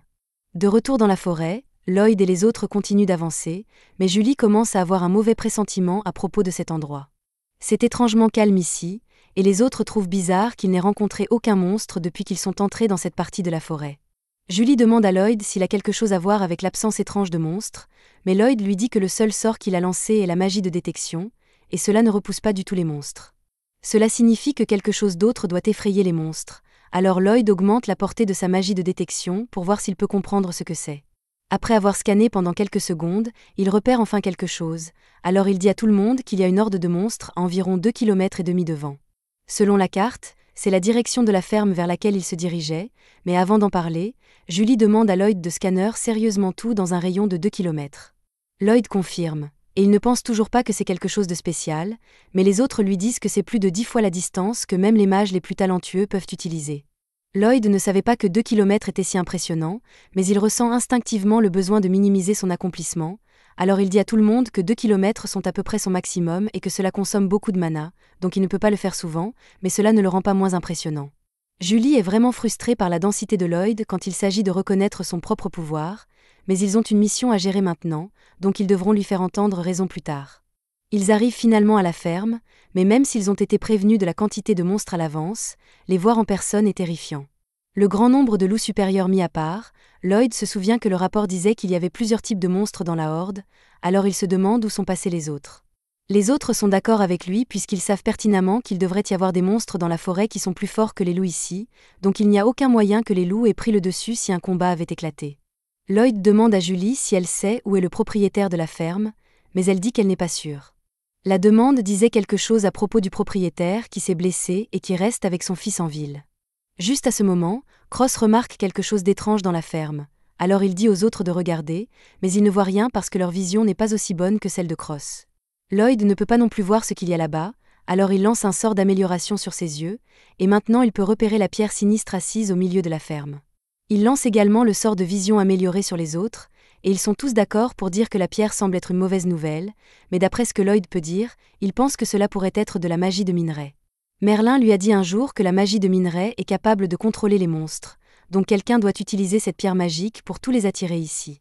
Pour en être sûr, Lloyd lance à nouveau sa magie de détection, et comme il s'y attendait, il découvre une autre horde massive de monstres se dirigeant droit vers eux. Il se demande pourquoi quelqu'un irait à autant de mal pour attirer des monstres puisque, s'ils essayaient d'éliminer le groupe, il y aurait eu plusieurs moyens plus faciles de le faire. Lloyd est toujours plongé dans ses pensées à ce sujet, mais Cross lui rappelle qu'ils ont toujours une deuxième horde de monstres qui se dirige vers eux, donc ils devraient probablement battre en retraite dès que possible. Julie lui dit qu'ils ne peuvent pas battre en retraite parce que s'ils le font, la ferme sera détruite, mais Cross fait remarquer qu'il n'y a aucun moyen qu'ils puissent gérer une horde de plus de 1000 monstres seuls. Cependant, Daga ne pense pas que battre en retraite soit même possible à ce stade, puisque, même s'ils parviennent à s'échapper, ils pourraient finir par conduire les monstres droits dans le village. Aucun d'eux n'est sûr de ce qu'ils devraient faire, mais Lloyd dit qu'il pense qu'il devrait rester et se battre parce qu'il a un plan. D'abord, il dit qu'il va devoir se débarrasser de cette pierre magique, alors il demande à Cross s'il pense pouvoir la toucher d'ici. Cross est un tireur d'élite incroyable, donc il est confiant qu'il peut viser assez bien pour toucher la pierre, mais c'est assez loin, donc il n'est pas sûr d'avoir assez de puissance pour la détruire en un seul tir. Lloyd dit que ce n'est pas grave puisque, si la puissance est le seul problème, il peut compenser avec sa magie d'amélioration. Cross vise, et juste avant de tirer, Lloyd lance 3 couches de magie d'amélioration sur lui en même temps, permettant à la flèche de voler jusqu'à la pierre magique et de la briser en un seul coup. Cross est étonné d'avoir réussi le tir, alors il demande à Lloyd ce qu'il a fait, et Lloyd explique qu'il a simplement lancé une magie d'amélioration sur Cross, son arc et sa flèche en même temps pour donner autant de force que possible au tir. Si ce n'était pas déjà clair, ce n'est pas quelque chose que les gens sont normalement capables de faire, mais Lloyd est aussi inconscient que jamais, donc il ne pense pas que ce soit quelque chose qui mérite des éloges. Quoi qu'il en soit, maintenant que le cristal magique a été détruit, tous les monstres commencent à s'attaquer les uns les autres parce qu'ils ne sont plus sous contrôle mental. Et même s'ils ne s'éliminent pas complètement, Lloyd pense que cela devrait réduire considérablement leur nombre. Quant à l'autre horde, Lloyd espérait un peu qu'ils arrêteraient de charger une fois le cristal détruit, mais il n'a pas eu cette chance. Tout le monde se met en position alors qu'ils attendent l'arrivée des monstres, et ils commencent à perdre courage lorsqu'ils voient le nombre impressionnant de monstres qui se dirigent vers eux, mais Lloyd leur dit qu'ils doivent attendre que les monstres se rapprochent avant d'attaquer. Juste au moment où les monstres sont sur le point d'atteindre Silica, Lloyd donne le signal. Alors elle lance immédiatement son sort de tempête de feu, et c'est beaucoup plus efficace qu'elle ne le pensait car il vaporise littéralement les monstres devant ses yeux. Les autres savent qu'il n'y a aucun moyen que le sort de Silica fasse cela normalement, alors ils demandent à Lloyd ce qu'il a fait, et il leur dit qu'il a simplement lancé une amélioration de mana et réduit la consommation de mana de Silica pour rendre ses sorts plus efficaces. Maintenant que la première étape est terminée, Lloyd court vers Cross pour préparer la partie suivante. Il établit un lien mental avec lui, ce que Lloyd peut apparemment faire, au fait, et en utilisant la magie spatiale, il transmet les positions de tous les monstres volants à Cross pour qu'il puisse les abattre à travers l'épaisse fumée. Bientôt, tous les monstres volants ont été éliminés, donc il est temps pour la phase finale du plan de Lloyd. Il court vers Silica et lui demande si elle a fini de s'occuper de tous les monstres terrestres. Elle dit qu'elle les a tous tués, mais elle est presque à court de mana, donc elle ne peut pas faire grand-chose à ce stade. Lloyd lui dit qu'il n'y a pas lieu de s'inquiéter et lui demande de lui tenir la main. Silica n'a aucune idée de ce à quoi Lloyd pense, mais elle fait ce qu'il dit, et dès que leurs mains se touchent, Lloyd commence à lui transférer du mana. Silica utilise ensuite ce mana pour lancer un sort afin de créer des nuages d'orage au-dessus de la forêt pour éteindre les feux, mais une fois que c'est fait, elle s'effondre car elle a officiellement utilisé toute sa magie. Lloyd est également épuisé, mais même si Julie et les autres le félicitent pour avoir pratiquement porté l'équipe sur son dos tout au long de l'opération, la seule chose qui lui traverse l'esprit est son insuffisance pour être fatigué après la subjugation de 1000 monstres. Il est toujours soulagé qu'ils aient accompli leur quête, mais quelque chose ne semble pas correct ici, et si son intuition est bonne, alors ils viennent tous d'être dupés. Plus Lloyd y pense, plus toute cette mission ressemble à un piège soigneusement orchestré, et si c'était vraiment un piège, alors le but devait être d'attirer les aventuriers de haut rang loin de la capitale. Lloyd pense que cela signifie que quelqu'un a prévu de compromettre les défenses de la ville pour pouvoir l'attaquer sans trop de résistance, mais les autres lui rappellent que le groupe du héros et les chevaliers sont toujours présents à Ishtar, donc ce n'est pas comme si la ville était complètement sans défense. Cela dit, si l'avertissement vient de Lloyd, ils savent qu'il vaut mieux ne pas l'ignorer, Alors pour plus de sécurité, Julie suggère qu'ils retournent tous en ville pour s'assurer que tout va bien là-bas. Lloyd est d'accord avec elle, alors sans dire un mot, il lance Speed Boost sur tout le monde et commence à courir vers la ville. Les autres voient Lloyd filer à toute vitesse, et ils ne comprennent pas comment elle se déplace si vite, mais ils commencent ensuite à se déplacer aussi vite que lui, alors ils réalisent qu'il a dû faire quelque chose. Ils lui demandent une explication, alors Lloyd leur dit qu'il a simplement augmenté la vitesse de tout le monde pour qu'ils puissent retourner en ville plus rapidement, et ils apprécient tout cela, mais Lloyd pourrait annoncer ses sorts un peu plus souvent pour que ses contributions ne passent pas inaperçues. Pendant que Lloyd et les autres se précipitent vers la ville, le comte est assis à son bureau avec un verre de ce que j'espère être du vin rouge lorsque le général Grist entre. Grist demande au comte comment se déroule le plan, et le comte explique qu'il est presque prêt pour l'attaque, et que tout cela est grâce à cette fille que Grist a kidnappée, car elle a été extrêmement utile. En fait, le comte a beaucoup de choses qu'il veut tester sur elle, et il aura tout le temps nécessaire pour le faire une fois que la ville d'Ishtar sera tombée. Grist a l'impression que le comte prépare quelque chose de vraiment malsain, mais il décide de ne pas poser de questions car le comte était autrefois le bras droit du seigneur démon, donc ses compétences ne sont pas à remettre en question. Pendant ce temps, la fille est enfermée dans le donjon du comte, et de temps en temps, il lui apporte des potions magiques et procède à la récolte de sa magie pour créer ces cristaux magiques qui attirent les bêtes qu'il utilise, et cela s'est déjà produit tellement de fois que la fille a perdu la volonté de se battre. De retour avec le groupe de Lloyd, ils viennent de traverser un grand champ herbeux et sont sur le point de retourner en ville en un rien de temps, mais Silica commence à s'inquiéter pour la santé de Lloyd car cela doit être vraiment difficile de maintenir un sort de vitesse aussi longtemps. Lloyd ne comprend pas de quoi elle parle, car une fois qu'on s'y habitue, on peut réduire considérablement la consommation de mana des sorts d'amélioration, donc cela lui coûte à peine. Les autres lui demandent ce qu'il veut dire par « s'y habituer ». Alors Lloyd explique que lorsqu'il était plus jeune, Merlin l'a abandonné au milieu de la forêt et l'a laissé là jusqu'à ce qu'il puisse retrouver son chemin seul. Bien sûr, en tant que mage blanc, Lloyd ne pouvait pas vaincre les monstres seul, donc tout ce qu'il pouvait faire était de lancer des sorts de soutien sur lui-même et de fuir pour survivre. En conséquence, il a essayé toutes sortes de magies constamment avant de finalement rentrer chez lui. Les autres sont choqués par ce que Lloyd a dû traverser, mais il dit qu'il est sûr que c'est juste une routine d'entraînement courante, donc ce n'est rien de spécial. Julie et Silica marquent une pause après ce que Lloyd vient de dire, et elles sont surprises de devoir lui dire cela, mais les tuteurs légaux n'abandonnent généralement pas leurs enfants dans les bois pour qu'ils se débrouillent seuls. Elles essaient d'être aussi claires que possible, mais Lloyd interprète cela comme signifiant que les enfants normaux doivent subir bien pire pour s'entraîner, et il prend cela comme une preuve que ses compétences doivent être inadéquates. Une fois que tout le monde a fini de se reposer, Lloyd lance à nouveau le sort d'amélioration sur eux, et ils continuent leur course pour retourner en ville. Mais en chemin, Lloyd s'arrête soudainement net, faisant tomber tout le monde. Ils demandent tous à Lloyd pourquoi il s'est arrêté si brusquement, alors il explique qu'il vient de sentir quelque chose devant lui avec son scan, et il n'est pas sûr de ce que c'est. Silica demande si c'est un monstre, mais Lloyd ne pense pas que ce soit le cas. Si c'est quelque chose, c'est plus comme un chasseur à la recherche de sa proie, mais Lloyd ne peut pas en être sûr sans le voir de près, alors il dit aux autres de continuer sans lui pendant qu'il vérifie. Julie s'y oppose immédiatement car Lloyd n'a aucune idée de ce dans quoi il s'engage, et s'il finit par devoir affronter quelque chose de dangereux, il ne pourrait pas faire grand-chose seul. Lloyd admet qu'elle a raison, et tout le monde renchérit en disant qu'ils sont tous membres du groupe, donc il est naturel qu'ils enquêtent ensemble, et Lloyd apprécie le fait qu'il se soucie autant de sa sécurité. Lloyd les conduit tous à la source de la perturbation, et maintenant qu'il est plus près, il peut affirmer avec certitude qu'il y a des démons dans cette maison. Lorsque Julie entend Lloyd mentionner des démons, elle lui demande s'il est sûr, car les démons ne se trouvent généralement que dans la mégacrasie. Les démons tentent de conquérir ce continent depuis des lustres, mais pour l'instant, ils devraient être interdits d'entrer dans les 3 grandes nations du continent. Les autres regardent Lloyd avec un air perplexe, car tout ce qui vient d'être dit est de notoriété publique, mais il agit comme s'il l'entendait pour la première fois.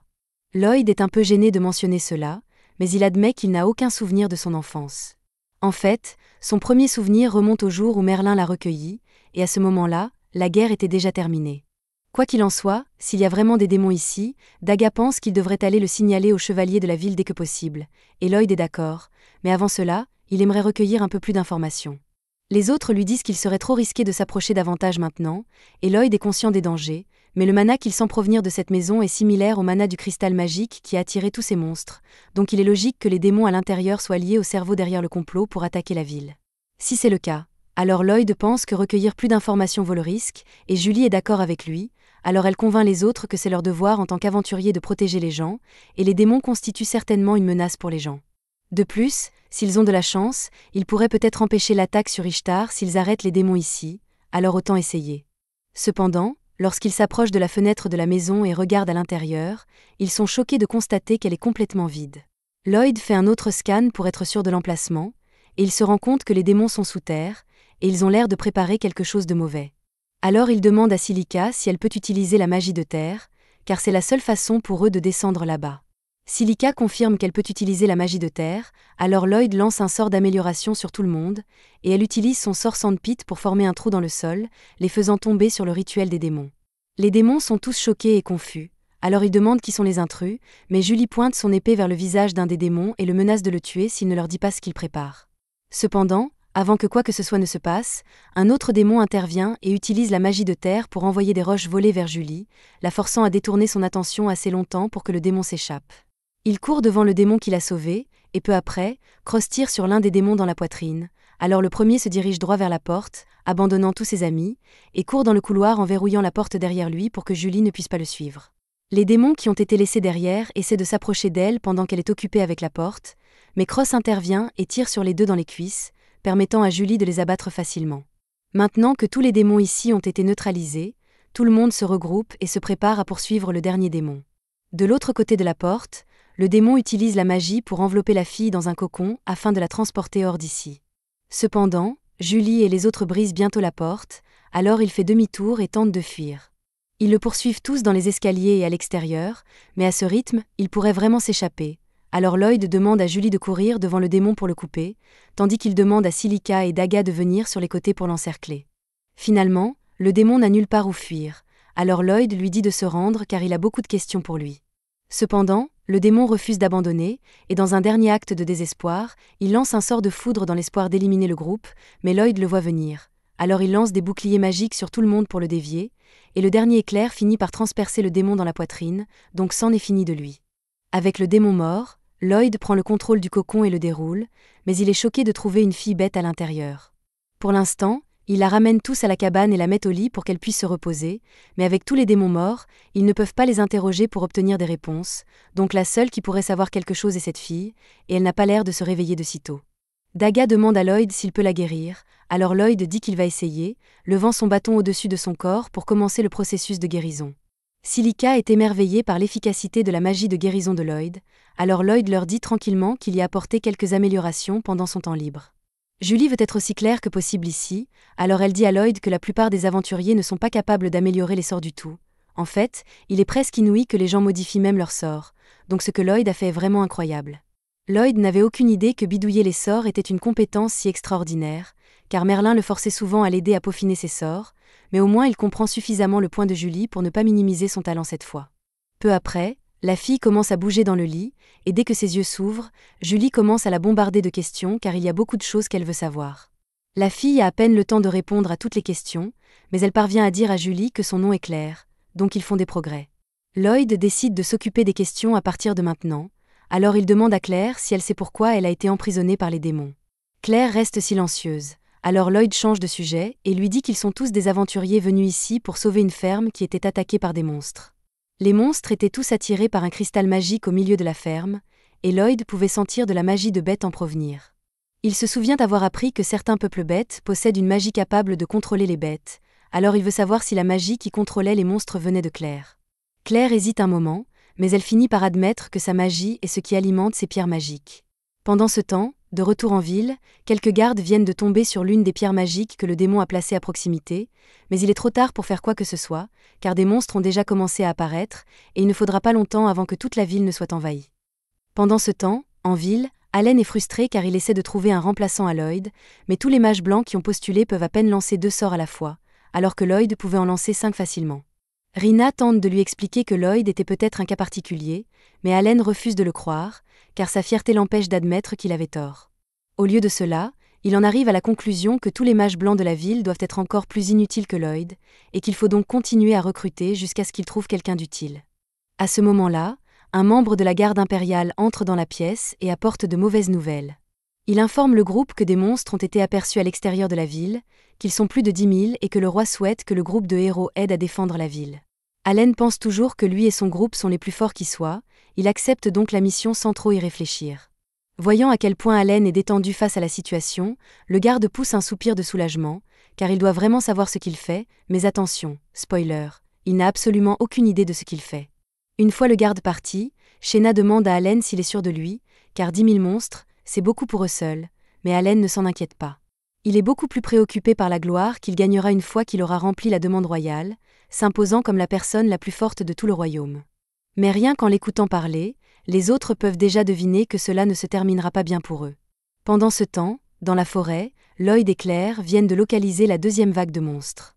Si ces monstres venaient à rejoindre ceux qui convergent déjà vers Ishtar, la ville n'aurait aucune chance de survivre. Lloyd dit à Claire qu'il doit faire quelque chose pour se débarrasser des monstres, mais elle semble un peu inquiète et lui demande s'il existe un moyen d'arrêter la horde sans tuer les monstres. Même si les démons la contrôlaient, c'est tout de même son pouvoir qui a attiré tous ces monstres ici, elle se sent donc en partie responsable.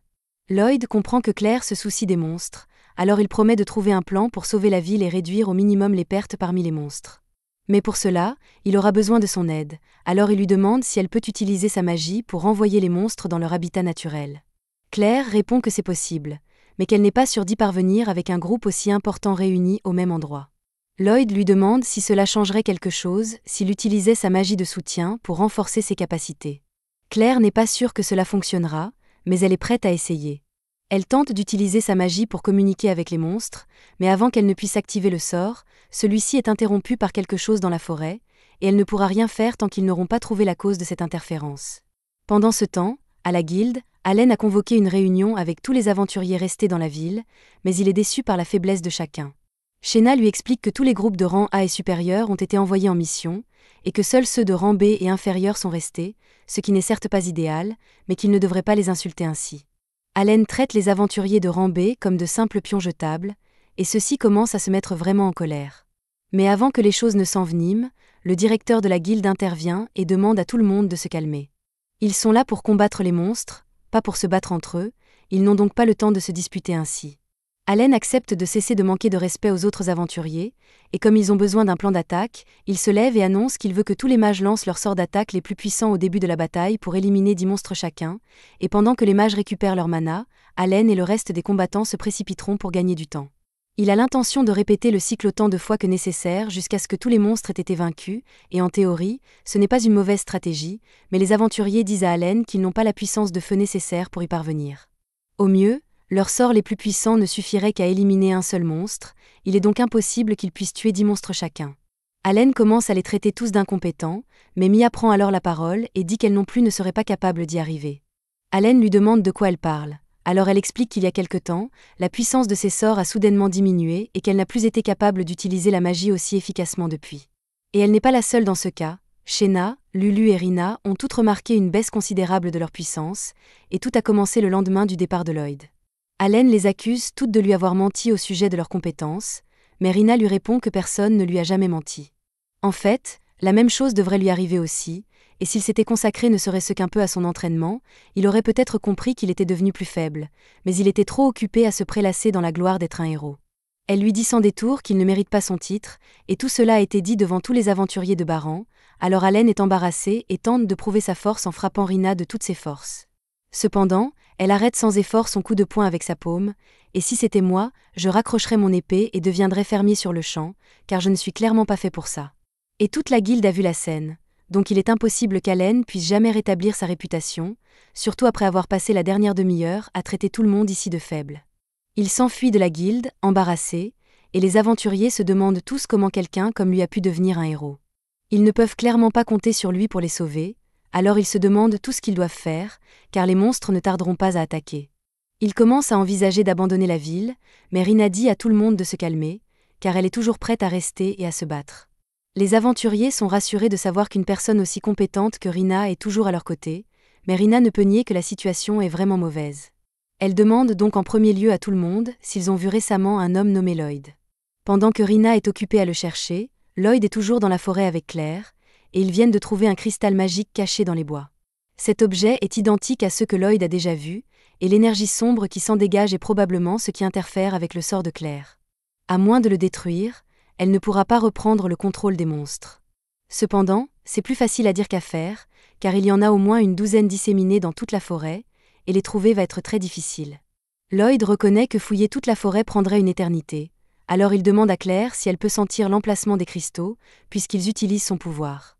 Elle confirme qu'elle peut sentir l'énergie du cristal tant qu'elle est suffisamment proche, mais la forêt est trop grande pour qu'elle puisse détecter efficacement l'emplacement des cristaux. Lloyd lui dit que ce n'est pas un problème, car il a un plan parfait en tête. Avant même que Claire ait le temps de poser des questions, Lloyd lui a déjà lancé un sort de partage et d'amélioration sensorielle, ce qui lui permet désormais de sentir tous les cristaux magiques de la forêt, et leur emplacement exact est directement transmis à l'esprit de Lloyd. Il jette ensuite un sort d'invisibilité sur lui-même et Claire, afin qu'il puisse se déplacer dans la forêt sans être détecté par les monstres, et Claire reste sans voix car il vient de faire tout cela sans verser une seule goutte de sueur. Quoi qu'il en soit, ils parviennent tous deux à se faufiler entre les monstres, et Claire commence à dissiper la magie noire et les cristaux. Pendant ce temps, dans la ville, tous les aventuriers se sont rassemblés à l'extérieur des murs et se préparent au combat, mais ils sont tous encore assez inquiets. Plus tôt, Rina leur a expliqué que Lloyd était la personne derrière le succès du groupe de héros, et qu'il était la seule raison pour laquelle ils avaient pu aller aussi loin. Si Lloyd était vraiment si important, les autres aventuriers lui demandent pourquoi il a été expulsé du groupe de héros, et elle admet que c'était à cause de leur manque de vision. Le titre de héros leur est monté à la tête. Alors quand ils obtenaient de bons résultats au combat, ils pensaient toujours que c'était grâce à leur propre force, ignorant complètement les efforts que Lloyd déployait pour soutenir l'équipe. Elle leur dit que leur seul espoir est de demander de l'aide à Lloyd, mais le responsable de la guilde lui répond que Lloyd n'est pas en ville pour le moment. Peu après avoir été expulsé du groupe des héros, il a rejoint un groupe de rang S et parti en mission pour vaincre des monstres. Le voyage pour s'y rendre prendrait plusieurs jours pour une personne normale. Mais Rina suppose à juste titre que Lloyd serait capable d'accélérer le temps de trajet grâce à sa magie de soutien. Avec un peu de chance, il serait donc peut-être en train de revenir en ce moment même. Ils n'ont pas vraiment d'autre choix, alors Rina annonce à tout le monde qu'ils vont tout miser sur le retour de Lloyd à temps pour les sauver. Ils font tous confiance au jugement de Rina, mais ils ne peuvent s'empêcher d'éprouver un sentiment de fatalité lorsqu'ils voient à quoi ils sont confrontés. Le plan de Rina consiste à demander aux archers de tirer une première salve pour réduire le nombre de monstres. Puis, une fois que ceux-ci auront pénétré dans les tranchées qu'ils ont creusées, les porteurs de boucliers s'aligneront pour les tenir à distance pendant que l'équipe de mages les attaquera avec toute la magie dont ils disposent. Ce ne sera pas facile, mais grâce à cette stratégie, ils devraient pouvoir tenir bon jusqu'à ce que Lloyd et son groupe reviennent. Plus tard dans la nuit, Julie et les autres se rapprochent d'Ishtar, et heureusement, l'accélération de Lloyd est toujours effective. Il devrait donc pouvoir continuer à courir après une petite pause. Pendant ce temps, Lloyd et Claire viennent de trouver la dernière pierre magique cachée dans la forêt, et une fois qu'ils l'ont désactivée, tous les monstres redeviennent normaux. Malheureusement, les monstres présents dans la zone sont des loups géants et des panthères sanguinaires, et ces deux groupes ont une rivalité ancestrale, donc dès qu'ils redeviennent normaux, ils commencent à se battre entre eux. Au milieu du conflit, l'un des monstres heurte Claire, et cette perturbation soudaine dissipe le sort d'invisibilité que Lloyd avait jeté sur elle, si bien que tous les monstres tournent leur attention vers elle. Claire est tellement paralysée par la peur qu'elle en oublie que son pouvoir lui permet littéralement de contrôler les monstres, et elle est sur le point d'être dévorée vivante, mais heureusement, Lloyd vient à son secours et attire l'attention de tous les monstres pour la sauver. La situation dans la ville n'est guère meilleure, car même s'ils ont réussi à repousser les monstres jusqu'à présent, cela fait maintenant des heures qu'ils sont à pied d'œuvre et les gens commencent à être épuisés, si bien que les monstres parviennent peu à peu à briser leur formation. À ce rythme, cela ne tiendra plus très longtemps, mais alors que la situation commence à sembler désespérée, une énorme boule de feu est lancée à travers le champ de bataille lorsque Julie et les autres arrivent enfin. Pendant ce temps, Lloyd fait de son mieux pour esquiver les attaques des monstres, mais c'est à peu près tout ce qu'il peut faire dans ces circonstances. Claire est impressionnée par la rapidité avec laquelle Lloyd se déplace, mais elle ne comprend pas pourquoi il n'attaque pas les monstres, car elle est certaine qu'une personne aussi puissante que lui serait capable de vaincre des monstres comme ceux-ci. Elle se souvient alors que Lloyd a promis de limiter au maximum les pertes humaines pour elle, ce qui explique probablement pourquoi il refuse d'attaquer les monstres. Elle ne veut pas que Lloyd souffre à cause d'elle, alors elle commence à utiliser ses pouvoirs et chante une chanson qui calme tous les monstres et les fait retourner dans la forêt. Lloyd regrette qu'elle n'ait pas fait cela plus tôt, mais il est tout de même impressionné, alors il demande à Claire ce qu'elle a fait. Elle lui répond qu'elle a simplement utilisé ses pouvoirs pour demander poliment aux monstres de retourner dans la forêt, et qu'ils l'ont écouté. Quoi qu'il en soit, maintenant que les monstres de la région ont été libérés du contrôle mental, Lloyd dit à Claire qu'ils doivent se dépêcher de retourner à Ishtar. À Ishtar, la bataille contre les monstres est toujours aussi intense. Même avec l'aide du groupe de Julie, ils n'ont pas réussi à faire une brèche dans la horde, et ils sont à court d'armes et de mana. Il semble donc que ce soit vraiment la fin. Rina exhorte tout le monde à ne pas abandonner, car elle est convaincue qu'ils finiront par trouver un moyen de gagner, mais les lignes de front ont déjà été percées et les blessés se multiplient. Ils parviennent à tenir jusqu'au matin, mais à ce moment-là, toutes leurs défenses ont été complètement détruites, et le responsable de la guilde craint que ce soit la fin de la ville d'Ishtar. Cependant, Avant que la ville ne soit envahie, ils entendent tous la voix de quelqu'un qui chante depuis la falaise près de la forêt. Il s'agit de Claire, dont la chanson est amplifiée par la magie de Lloyd. Grâce à leurs efforts, tous les monstres de la région cessent d'attaquer et retournent dans la forêt, et la ville n'est plus envahie. Une fois tous les monstres partis, Claire cesse enfin de chanter et s'évanouit presque d'épuisement, mais Lloyd l'aide à rester debout. Ils sont tous deux heureux d'avoir pu empêcher les monstres de détruire la ville, mais cela ne signifie pas que la crise est résolue, car tout cela a été orchestré par les démons, qui avaient plus d'un plan d'attaque, et une horde de golems se dirige maintenant vers la ville. Pendant ce temps, le comte Michael se détend dans son château, convaincu que la ville d'Ishtar a désormais été complètement piétinée par les monstres. Cependant, l'un de ses messagers fait soudainement irruption dans son bureau avec un rapport urgent. Au début, Michael pense que le rapport est là pour lui annoncer qu'Ishtar a été conquise, mais à sa grande consternation, le messager l'informe que les monstres ont soudainement cessé leur attaque et se sont dispersés dans la forêt, à l'exception du golem, qui n'a pas pu entendre la chanson de Claire pour une raison quelconque. Lloyd suppose que les démons doivent intervenir d'une manière ou d'une autre, mais à ce rythme, les golems vont causer beaucoup de dégâts. Lloyd lance donc son sort d'accélération sur Claire et lui dit qu'ils doivent courir rapidement vers la ville. Alors qu'ils passent devant les golems, ils sont repérés, et Lloyd dit à Claire de reculer pour éviter les coups des golems. Après avoir rapidement examiné les golems, Lloyd comprend qu'ils ont été améliorés d'une manière ou d'une autre, et qu'il ne sera pas facile de les vaincre. Claire et Lloyd arrivent à la tranchée qui entoure la ville, alors il attrape Claire par la taille et saute par-dessus la tranchée. Tous les soldats présents sont stupéfaits, car sauter aussi loin en portant quelqu'un n'est pas normal, mais ils ont entendu dire que Lloyd avait des pouvoirs magiques incroyables. Une fois que Lloyd et Claire sont de l'autre côté de la tranchée, ils retrouvent Julie et les autres, et ils le remercient tous pour tout ce qu'il a fait pour sauver la ville. Lloyd leur dit qu'ils devraient remercier Claire, car c'est sa magie qui a fait fuir la plupart des monstres, mais les golems sont toujours en route, ils doivent donc se préparer. Cependant, à ce moment-là, les genoux de Lloyd lâchent et il tombe au sol, car il a utilisé la magie d'amélioration presque sans interruption ces derniers jours, et même pour lui, c'est beaucoup trop. Les autres disent à Lloyd qu'il devrait se reposer car il se surmène, mais il répond qu'il ne peut pas se reposer tant que la ville n'est pas en sécurité. Quelques instants plus tard, le maître de la guilde arrive, et comme il est là, Lloyd lui demande de prendre soin de Claire en attendant, car sa sécurité est très importante pour lui. Le maître de la guilde comprend, alors il affecte quelques chevaliers à sa protection et jure à Lloyd qu'elle sera en sécurité. Cela mis à part, il est ravi que Lloyd soit revenu à temps, car il est désormais leur seul espoir. Lloyd est perplexe lorsqu'il entend cela, car il pensait que le groupe de héros était toujours en ville, mais Rina arrive alors et lui dit qu'Alan a refusé de se joindre au combat. Lloyd n'en revient pas. Quel genre de héros abandonnerait ses devoirs alors que des vies sont en jeu? Mais Rina lui répond qu'une personne comme Alan ne mérite pas le titre de héros. À ce moment-là, Lloyd remarque la blessure au bras de Rina, qui semble assez grave, et n'hésite pas à utiliser sa magie pour la soigner. Le maître de la guilde est étonné que Lloyd ait guéri Rina si facilement, mais celui-ci manque de s'évanouir car il est déjà à court de mana. Rina lui dit qu'il n'avait pas besoin de se pousser autant pour la soigner, mais il répond qu'il ne pouvait pas la laisser avec une blessure pareille. Rina avait l'intention de s'excuser de ne pas avoir apprécié tout ce que Lloyd avait fait pour elle, car après tout, c'est grâce à lui que le groupe de héros est devenu si fort. Lloyd est toujours dans le déni, alors il lui dit qu'il n'est pas si fort que ça, mais Rina insiste sur le fait que son soutien a été inestimable pour l'équipe. Pourtant, personne ne lui a jamais rendu hommage pour ce qu'il a fait, et elle est tout aussi coupable car elle n'a pas empêché Alan de chasser Lloyd, alors elle veut lui présenter ses excuses officielles. À ce moment-là, les gardes sonnent l'alarme car les golems sont arrivés, et même si quelques-uns tombent dans la tranchée, il en reste encore beaucoup debout, alors les gardes se précipitent pour les abattre le plus vite possible. Lloyd essaie de leur dire d'attendre car ces golems ne sont pas normaux, mais il est déjà trop tard. L'épée du garde se brise dès qu'elle touche le golem, et alors qu'il reste là, incrédule, le golem le met KO d'un coup de poing droit. La situation pourrait vraiment dégénérer, alors Rina attrape son bouclier et dit à tout le monde d'attaquer de toute leur force, mais toute la magie et les armes à distance rebondissent pratiquement sur l'extérieur rugueux des golems, alors ils sont obligés de reculer, et tout le monde commence à perdre son sang-froid. S'ils ne font pas quelque chose rapidement, la ville risque d'être détruite de toute façon, alors Lloyd dit à Julie qu'il va lancer un sort d'amélioration sur tout le monde ici. Julie demande à Lloyd s'il est sûr de pouvoir le faire, car lancer un sort d'amélioration sur plus d'une centaine de personnes semble absolument ridicule, mais il répond qu'il n'y a pas de problème. Cependant, dans son état actuel, il ne pourra lancer les améliorations que sur un groupe à la fois, et non sur tout le monde en même temps. Lloyd commence à lancer son sort, et une fois qu'il a terminé, il perd toute force dans les jambes car son mana est dangereusement bas.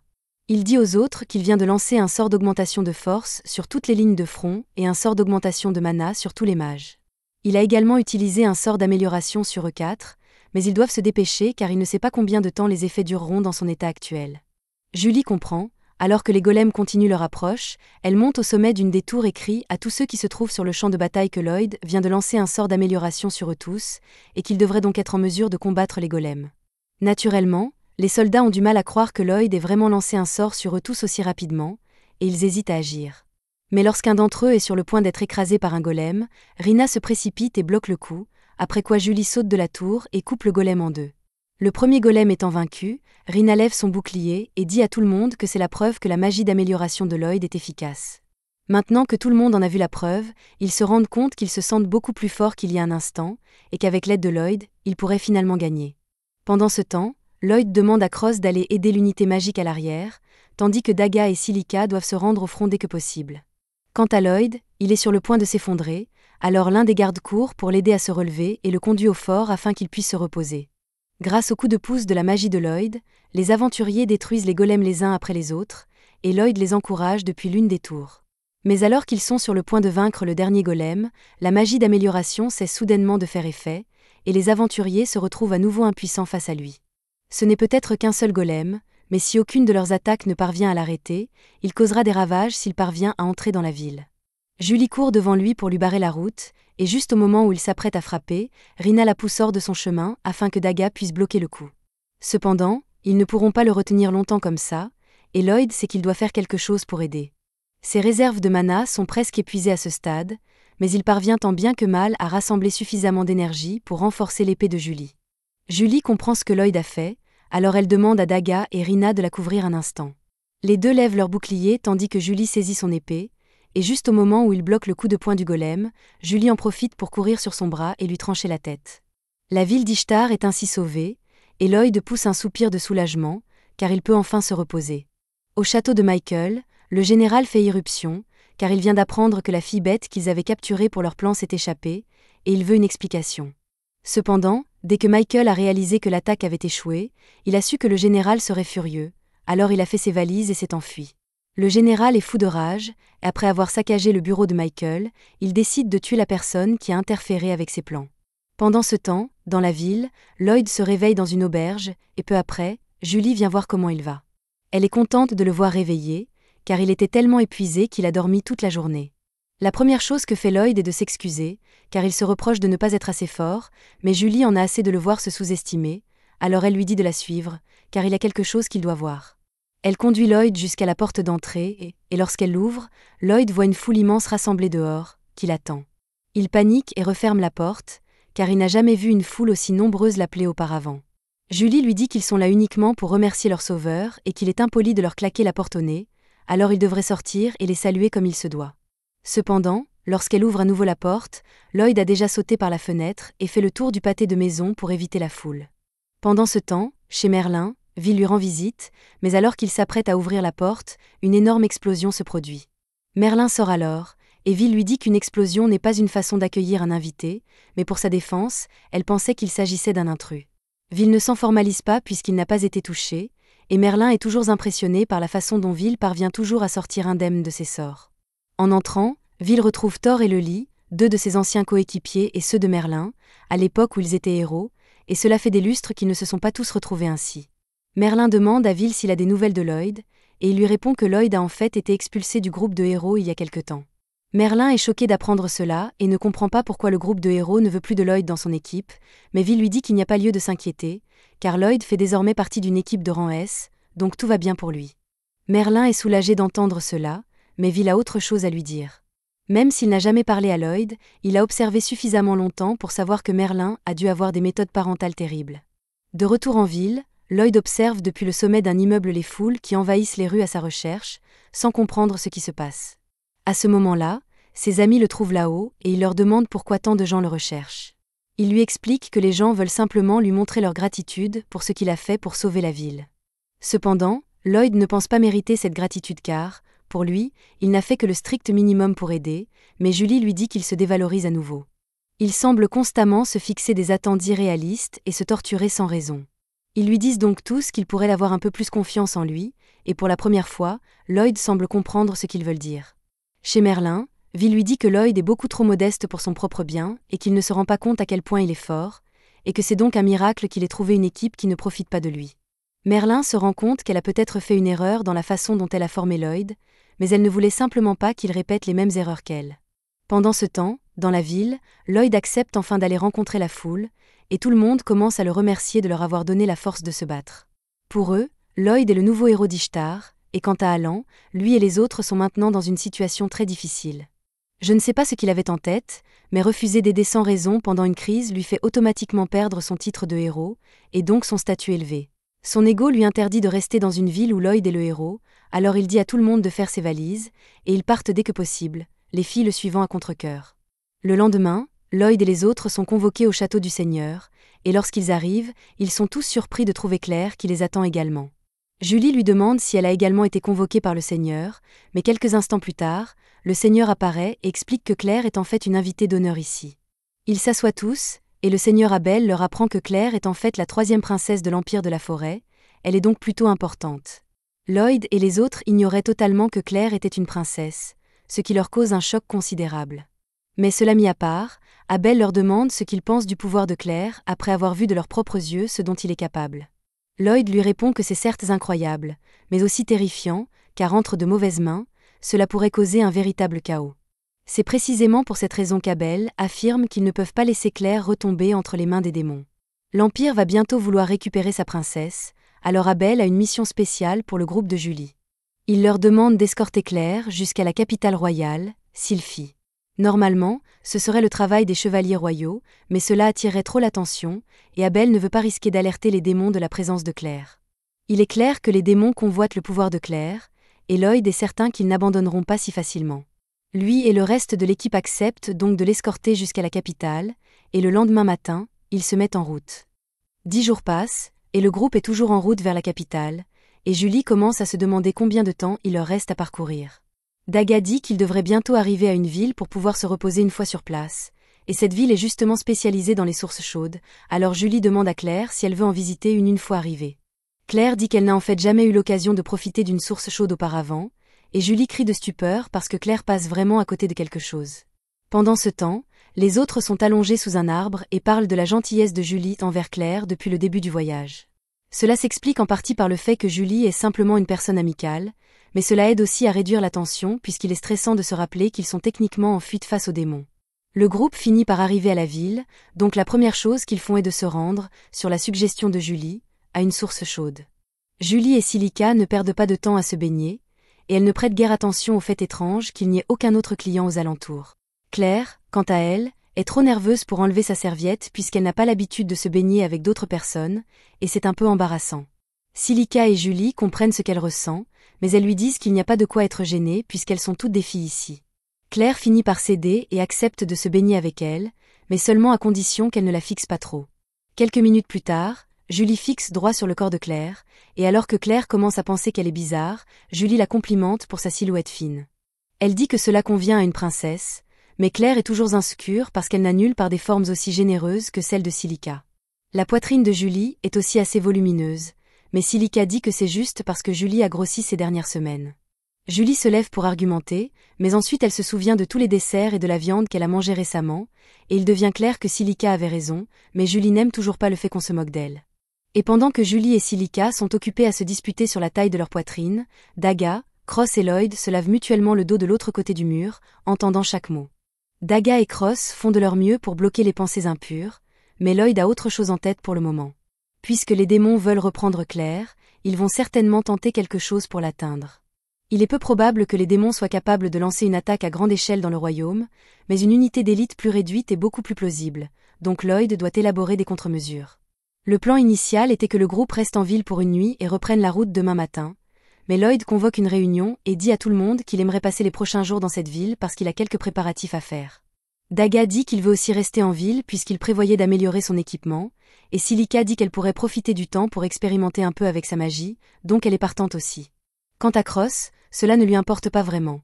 Ce que Julie décide puisqu'il est d'accord dans les deux cas, mais avec la majorité du groupe voulant rester en ville, Julie accepte de mettre leur départ en attente pendant quelques jours pour que tout le monde puisse faire des préparatifs. Le lendemain matin, Daga part pour regarder les différentes boutiques d'armes de la région, mais même s'il a cherché toute la matinée, il n'a pas encore trouvé ce qu'il cherchait. Alors qu'il marche dans la rue, Il aperçoit Julie et Claire près d'un bateau, et elles ont l'être sur le point de partir faire du tourisme. Julie lui demande ce qu'il fait, donc Daga explique qu'il voulait se procurer un nouveau bouclier puisque celui qu'il utilise maintenant est assez vieux, mais il n'a pas eu beaucoup de chance pour trouver un remplacement, et il a déjà vérifié toutes les armureries de la ville. Claire dit qu'elle se souvient d'avoir vu une armurerie dans l'une des ruelles, mais l'endroit avait l'air assez délabré, donc elle n'est pas sûre que Daga puisse trouver ce qu'il cherche là-bas. Il se rend à la boutique, mais une fois à l'intérieur, il ne trouve personne. Il se demande si cet endroit est abandonné, mais ensuite il remarque toutes les armes de haute qualité accrochées au mur, donc il est sûr d'être au bon endroit.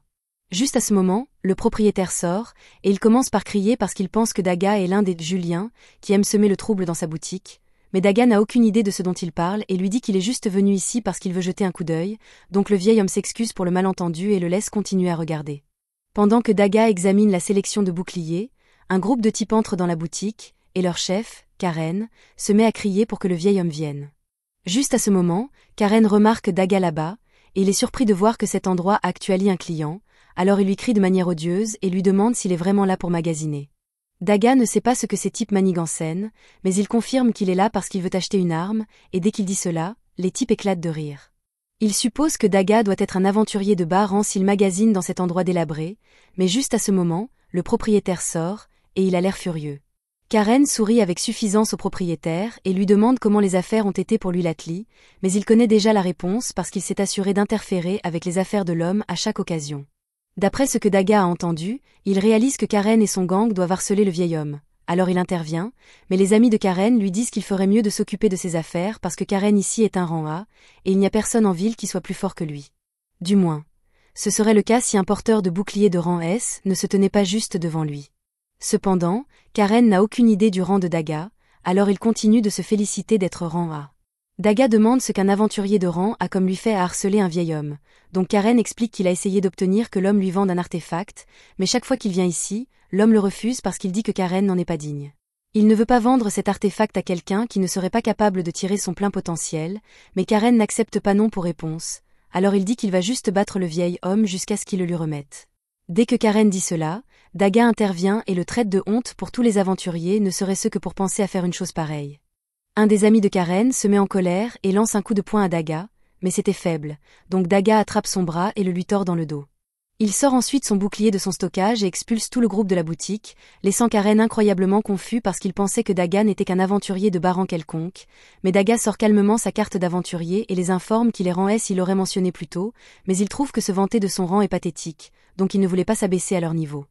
Après tout ce qui vient de se passer, le vieil homme a pris sa décision, donc il attire l'attention de Daga et dit qu'il a une faveur à lui demander.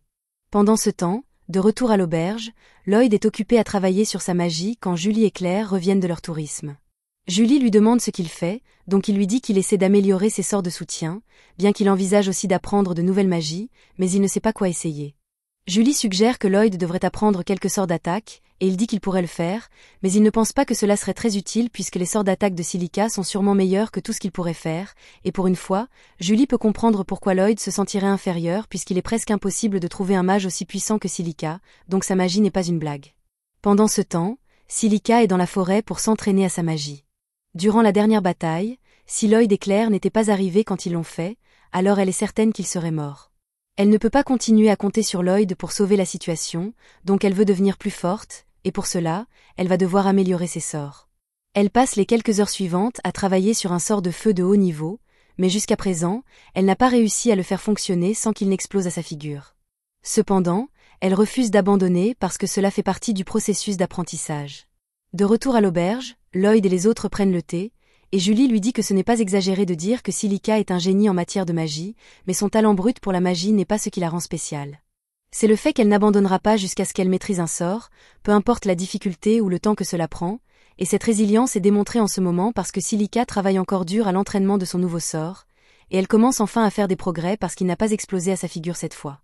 Elle est excitée d'avoir enfin réussi à maintenir le contrôle sur le sort, mais elle a peut-être été un peu trop excitée parce qu'elle finit par glisser de la roche sur laquelle elle se tenait, et une fois son équilibre perdu, son contrôle sur le sort s'écroule aussi, donc une énorme explosion se produit dans la forêt. Heureusement, Silica a réussi à survivre à l'explosion, mostly unarmed, et elle est contente de ne pas avoir accidentellement déclenché un incendie de forêt, mais elle n'arrive pas à croire qu'elle ait fait une erreur aussi stupide.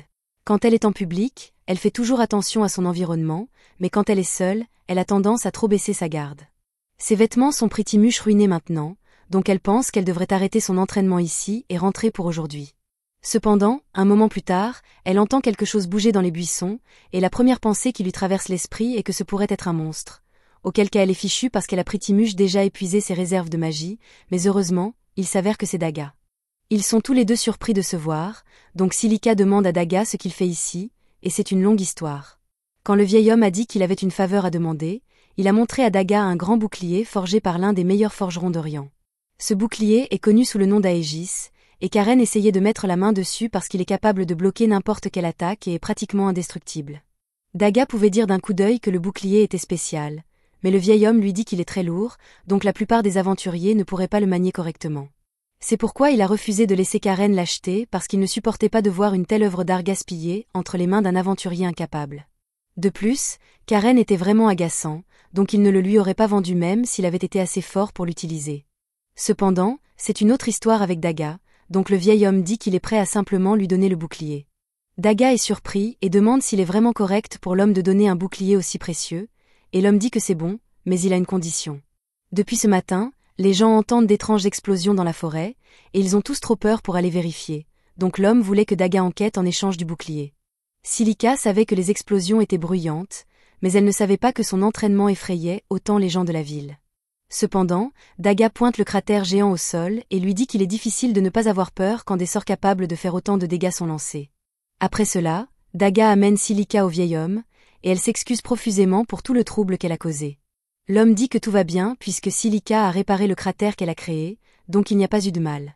Il dit à Daga qu'il peut prendre son bouclier maintenant, mais il ne pense pas qu'il l'ait vraiment mérité puisque son ami était à l'origine de la perturbation. Cependant, l'homme veut quand même qu'il l'ait parce qu'il respecte Daga en tant qu'aventurier. Après être rentrés à la maison, Silica et Daga racontent aux autres tout ce qui s'est passé aujourd'hui, et Daga leur montre le bouclier qu'on lui a donné. Ils sont tous impressionnés qu'il ait réussi à acquérir un bouclier légendaire, et étonnés que Silica ait déjà maîtrisé un nouveau sort. Julie lui demande ensuite de le démontrer plus tard. Voir Daga et Silica améliorer leur capacité autant en une seule journée donne à Lloyd l'envie de devenir encore plus fort pour suivre leur rythme, et Cross se sent un peu laissé de côté puisqu'il n'a pas fait grand-chose aujourd'hui. Julie leur dit qu'il ne sert à rien de se précipiter puisqu'elle est sûre qu'ils continueront tous à devenir plus forts, mais en attendant, elle dit qu'il est temps de manger, donc elle entraîne Claire pour qu'elles aillent au restaurant ensemble. C'était la fin de l'épisode 8. Abonnez-vous pour ne pas manquer le prochain.